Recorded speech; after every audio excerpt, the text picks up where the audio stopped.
मैं जो आपको कहानी सुनाने जा रही हूँ ये सब सच्ची घटनाओं पर आधारित है। मेरी उम्र लगभग 60 से 61 साल है। तो ये मेरे जीवन में जितनी भी अभी तक घटनाएं हुई हैं मैं उसी के बारे में आपको बताती हूँ। तो ये भी एक मेरठ की घटना है। तो मेरे हस्बैंड थे, उनका एक दोस्त था। तो उसने एक बार एक कथा रखी थी।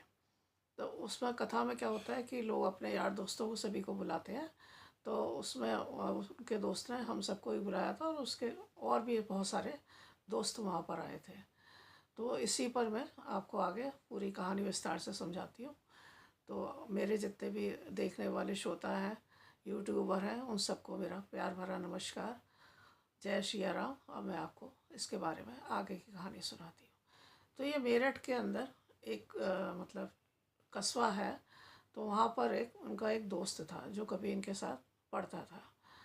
तो अब ये तो गाज़ियाबाद में थे और उनका दोस्त नोएडा में था, उसमें मेरठ में था। तो उसने मेरठ में एक बार अपने घर पे एक छोटी सी कथा जो भागवत टाइप सी होती है ना, वो उसने कभी करवाई थी। तो उस कथा के अंदर उसने अपने सभी यार दोस्तों को बुलाया था, उसमें हम सबको भी बुलाया था। उसके काफ़ी यार दोस्त आए थे। तो उसमें एक उनका दोस्त जो था वो एक बहुत बड़ा बिजनेसमैन था। मतलब उसके पास में बिजनेस इतना अधिक था कि उसके पास में भगवान का लेने का, नाम लेने तक का भी समय नहीं था।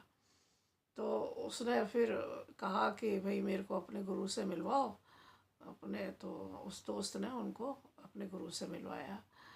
तो गुरुजी ने कहा कि देखा थोड़ा बहुत, मतलब चेहरे से पढ़ के या जिस तरह से भी उन्होंने थोड़ा उनको भापा कि आप भगवान का भजन नहीं करते हैं। तो वो कहने लगा कि गुरुजी यहाँ तो जहर खाने का टाइम नहीं है, आप कहते हैं कि भजन करो। तो भजन तो मैं तभी करूँगा जब मुझ पर जहर खाने का टाइम हो। तो उसने कहा नहीं, आपको बिजनेस के साथ साथ थोड़ा सा समय निकाल के भगवान का भी भजन करना चाहिए। तो उससे क्या हुआ कि आपके बिजनेस में और भी ज़्यादा तरक्की होगी, बिजनेस और भी आगे बढ़ेगा। तो वो सब उन्होंने उसमें समझाया। अब वो सब समझाया तो उन्होंने कहा ठीक है, चलो मैं कोशिश करूँगा। तो इस तरह से सब लोग अपना प्रसाद ले लेके अपने अपने घर चले गए। अब वो बिजनेसमैन इतना था कि उसके पास समय तो था ही नहीं। तो उसने कहा कि यार सुबह सुबह मैं नहाने के लिए जाता हूँ, बाथरूम जाता हूँ, तब एक मेरे पास में समय है, उस समय में भगवान का नाम ले सकता हूँ।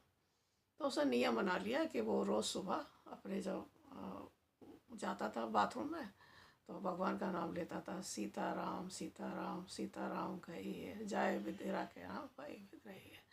तो वो इसी तरह से भजन करता रहता था, सीताराम सीताराम सीताराम कहिए, जय विधिरा के राम पाए विधि रही है। तो अब क्या होता है कि जहाँ पर भी सीताराम का नाम आता है ना, तो वहाँ पर हनुमान जी तुरंत सचेत हो जाते हैं कि भाई कहाँ राम का नाम लिया जा रहा है। तो वो भ्रमण कर रहे थे। तो हो सकता है उन्होंने वहाँ की मतलब सुना होगा। तो वो वहाँ से निकल रहे थे तो उन्होंने कहा कि यार मैं जाकर देखता हूँ कि भगवान राम का ऐसा कौन सा भक्त है जो सुबह ही सुबह भगवान का भजन करता है। अब सुबह बाथरूम में तो सुबह ही सुबह जाने का टाइम होता है। तो सुबह ही सुबह कौन ऐसा भगवान का भक्त करने वाला है। तो वो जाता है वहाँ पे। लेकिन जो व्यक्ति जो था वो भगवान का नाम मेरे को निस्वार्थ, मतलब उसके दिमाग में ये आ गया था कि नहीं हाँ मेरे को थोड़ा सा टाइम निकाल के भगवान की भजन करना चाहिए। तो वो भजन बिल्कुल श्रद्धा से करता था, भोलेपन से करता था।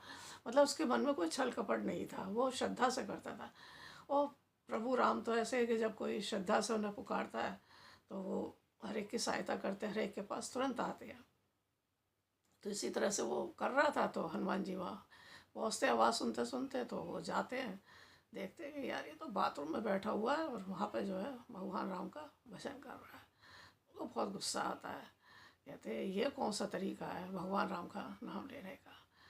तो वो गुस्से के मारे क्या करते हैं, एक उसके पीठ में एक थप्पड़ मारते हैं।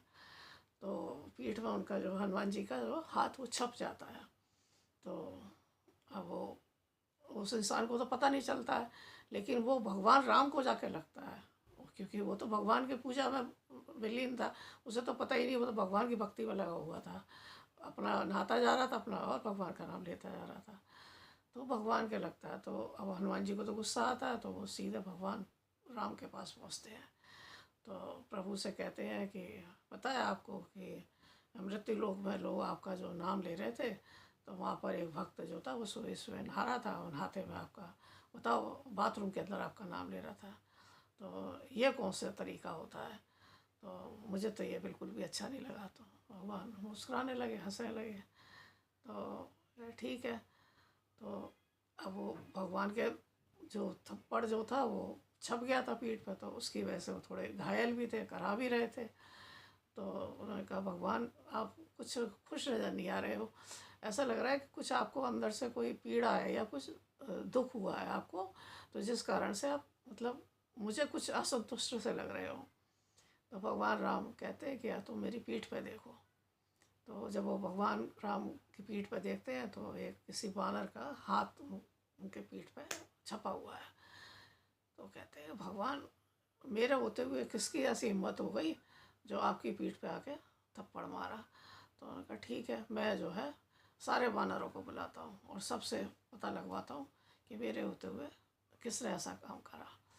तो ठीक है, वो सारे बानर इकट्ठे। अब सारे बानर तो कांपने लगते हैं, किसकी हिम्मत हनुमान जी के आगे भगवान राम को ऐसा कोई मार सकता है।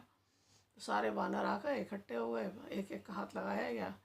अब वो किसी का हाथ फिर बैठा ही नहीं बेचारे। वो अब हनुमान जी की बारी आई तो उन्होंने कहा, राम ने कहा कि वह आप भी लगा के देख लो, आप भी इसको आजमा लो। तो जैसे ही हनुमान जी उस पर हाथ रखते हैं तो वो देखते हैं कि वो हाथ धीरे धीरे धीरे धीरे बिल्कुल फिट बैठ जाता है। तो हनुमान जी कहते हैं, ये तो मेरा ही हाथ है, तो इसका मतलब मैंने ही आपको मारा था। तो उन्होंने कहा कि हाँ, तुमको उस समय गुस्सा आया था, तो गुस्से के कारण तुमने मेरे भक्त को जो है थप्पड़ मारा था पीठ में, तो वो मेरे लगा। तो देखो, भक्त तो इस कहानी का तात्पर्य ये है कि आदमी अगर मन से भज रहा है, भज कहीं भी रहा है, जहाँ उसको टाइम मिल रहा है वहाँ पर भज रहा है, लेकिन वो भगवान का भजन तो भज रहा है ना। तो भगवान का भजन ये नहीं कहता कि कहाँ है कैसे, समय निकाल के भगवान का भजन जरूर करना चाहिए। दिन में एक बार करो, दो बार करो।